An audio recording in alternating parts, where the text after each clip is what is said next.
Meeting to order. Good evening, members of the public. Good evening to those who may be following us online. I'm Councillor Ian Edwards. I am leader of the council and chair of cabinet. Should the fire alarm sound, we will be evacuating from the building. The exits are clearly displayed, and in any event, there are more of us here, the members of the public, and we will easily be able to escort everybody out of the building. Can I just remind everybody, please, to have their mobile devices turned to silent. That done, moving to agenda item 1, apologies for absence, Mark. Thank you. We have apologies from Councillor Goddard. Thank you. Colleagues, item 2, declarations of interest in matters before this meeting. Are there any undeclared declarations? None indicated. Thank you, Mark. Item 3, to approve the minutes of the last cabinet meeting. Colleagues, are they agreed? Agreed. Thank you. Item 4 is to confirm that the items of business marked Part 1 will be considered in public and the items of business marked 2 will be considered in private. Simply put, that is, most of them, the items will be in open discussion. Those of a more contractual nature, where privacy is required for business reasons, that is in Part 2. We will break the meeting between Part 1 and Part 2. Members of the public will be invited to leave, and the video link will be closed. We'll move now to the main part of the agenda. Under Part 1, Item 5, the outcomes of the proposal for the amalgamation of Grange Park Infant and Nursery School and Grange Park Junior School. Councillor O'Brien. Thank you, Leader. And as you said, this evening is in connection with the consultation for the proposal to amalgamate Grange Park Infant and Nursery and the Junior School. The proposal is for the two schools to amalgamate to a form of one single entry from the ages of 3 to 11 years of age, and that will come into effect from the 1st of September 2025, subject to approval this evening. This has come about because the head teacher of Grange Park Infant and Nursery School retired in summer 2014. Therefore, in line with our amalgamation policy, the schools have processed forwards. And as part of that, both the infant and nursery schools have been, and the junior school has been in discussions with the proposals of the amalgamation since summer 2024. The paper has gone to the select committee and they have considered the matter, and in their meeting on the 20th of March 2025, and note that the majority of the responses of the consultation, which is part of this pack this evening, to amalgamate the two schools are generally positive. More than generously positive, I should say. I just wanted to just draw your attention to the reasoning and the narrative around the word close. So within the Department for Education and through Ofsted, the proposal to close a school is a term that's used by the Department for Education in its statutory guidance and is referred to in this proposal accordingly. What this means is that although one school closes and the other remains open, nothing with regards to the fabric of the school changes. So there will be no changes to the land or to the building. The school will continue to operate with exactly the same pupil numbers that are in and will continue to move forwards with its general plan, but will formally become an all-through primary school under one registration, and this will be inspected as one school rather than two separate schools. So I just wanted to clarify that in case residents are possibly concerned about what this means when we say the words close. The recommendations are on page 32, and that is that Cabinet consider the responses from the consultation based on the proposals that have been set out this evening, and also to approve the closure of Grange Park Infant and Nursery School and the proposal by the governing body of the junior school to extend their age range to amalgamate both the infant nursery and junior schools together, and that will be from September 2025, the new academic year. Thank you, Leader. Therefore I move. Thank you very much, Councillor O'Brien. It is a requirement of DFE to be clear on what we're doing, and each school is a separate entity. One of those entities will cease to exist, so for accounting purposes a school has closed. However, as you say, all the facilities, services, staff, funding, everything else remains and is just transferred across to the one remaining school. It is therefore, in our understanding, an amalgamation. Colleagues, are the two recommendations agreed? Agreed. Thank you. Agenda item 6, the Strategic Climate Action Plan. Councillor Lavery. Thank you, Leader. This report has two recommendations: to consider the public consultation and agree the 2025-2028 plan. I would draw Cabinet's attention to the positive progress we have made on the 9 themes we set out in the original plan. Further work is required, in particular in 2 areas. One is community leadership and the other is transparency and reporting.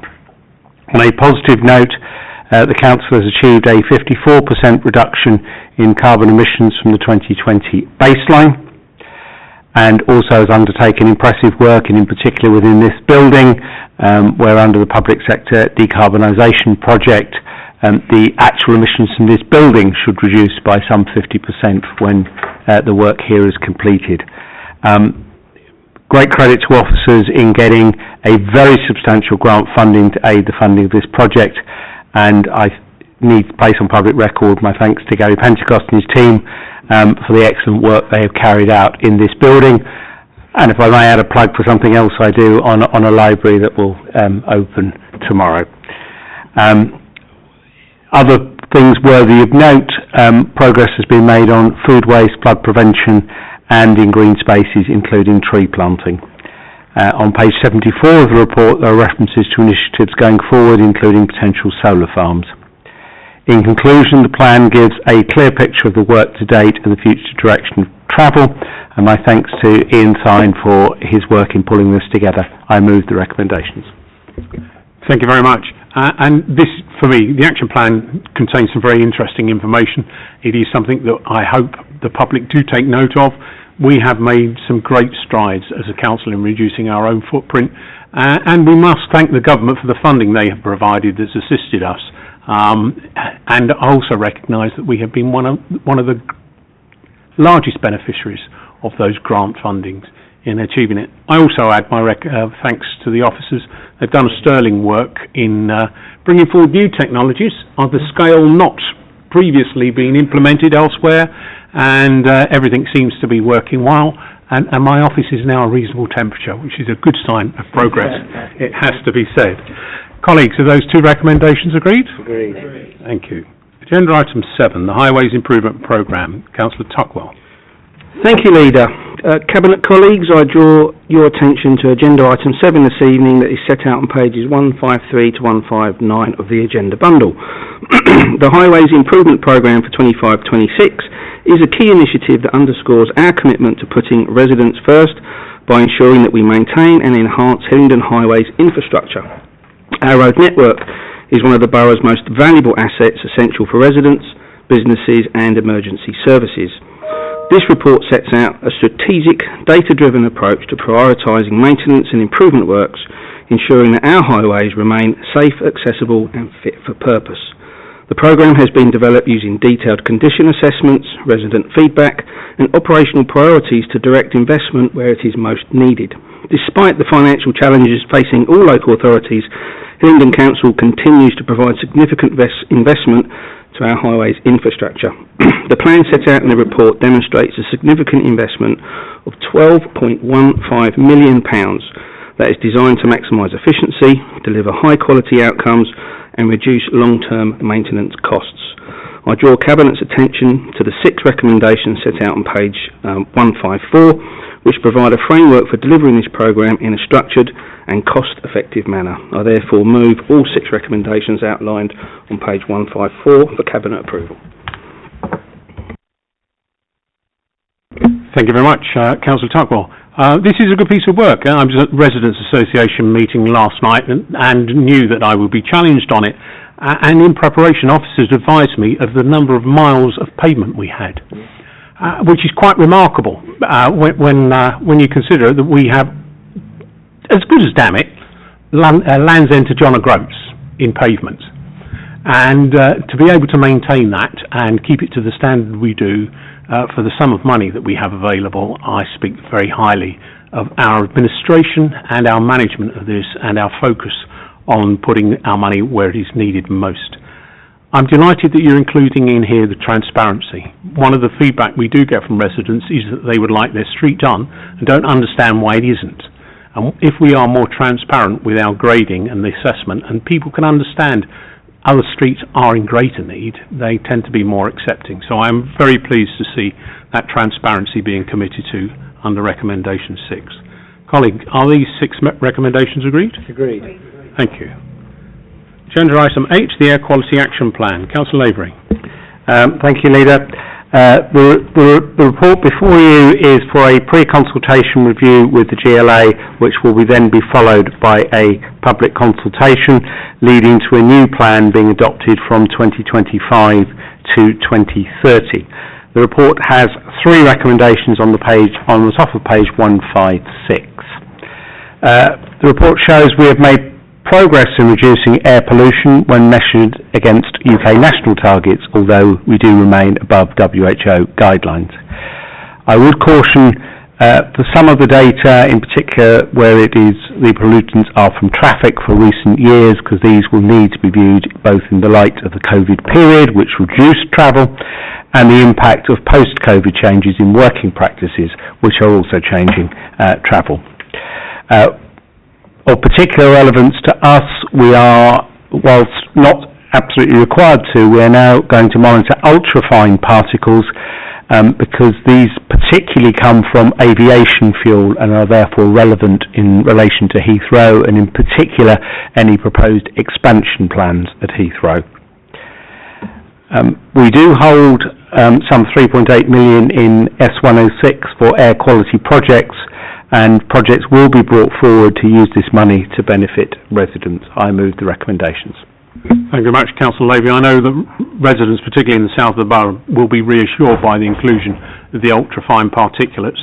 It is something that I'm lobbied on quite consistently, and it's important that we are robust in our air quality monitoring, particularly towards the south of the borough, with regard to both the traffic that Heathrow generates, road traffic, as well as the aviation traffic as well. Colleagues, are the 3 recommendations agreed? Agreed. Agenda item 9, the local listing of buildings. Councillor Tuckwell. Thank you, Leader.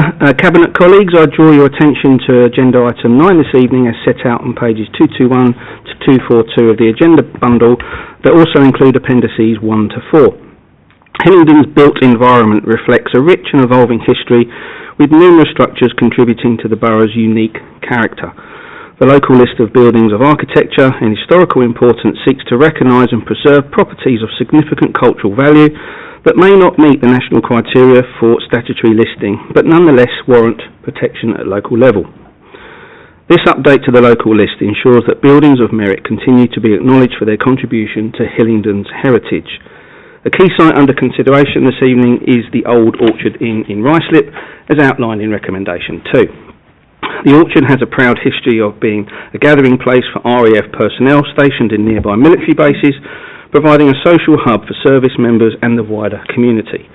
Its architectural character, combined with its historic role in supporting those who served in Britain's air defence, makes it a significant candidate to be included in our local list.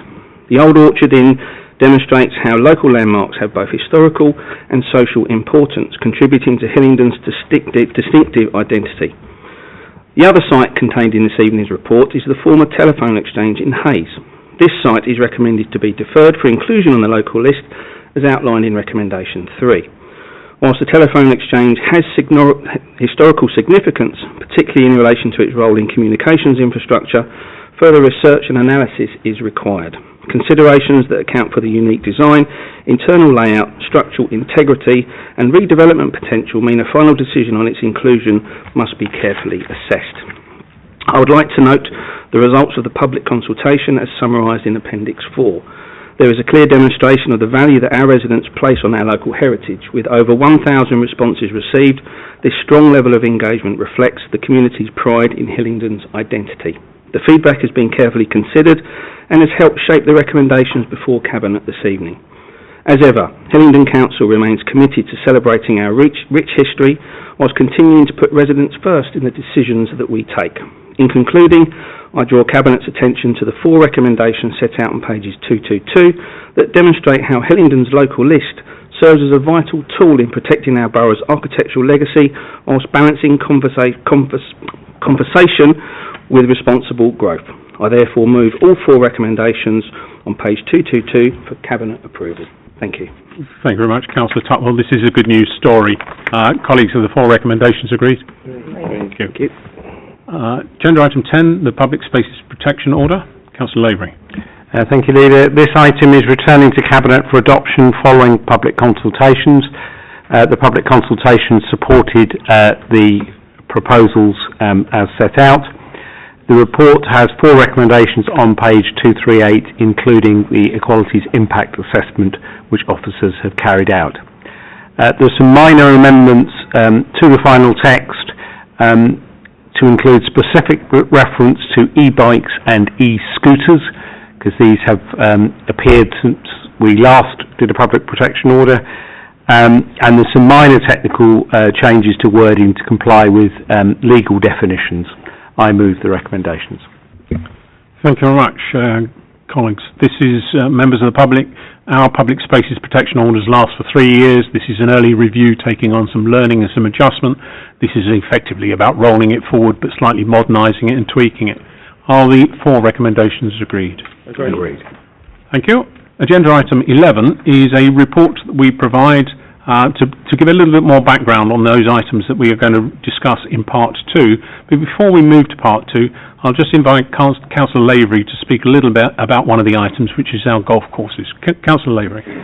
Thank you, Leader. Yeah, the report before us tonight is regarding our golf courses, and I am delighted to inform residents that this will be a good news story which will enable us to maintain golfing provision at both Uxbridge and Haste Hill.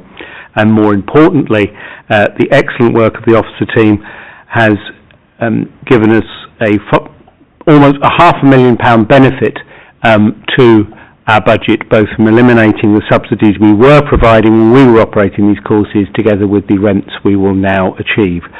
I'd like, as the item is in part 2, I'd like to put on record my thanks to the Corporate Director, Carrie Whelan, and in particular to the Acting Environment Director, Nicola Herbert, who has worked extremely hard to get this over the line for us. Thank you very much, and it is useful to be able to signal the benefits that we will now be considering in part 2. So if I can invite the link to be broken, members of the public to retire, and we will move to item 12 when that is complete. Thank you.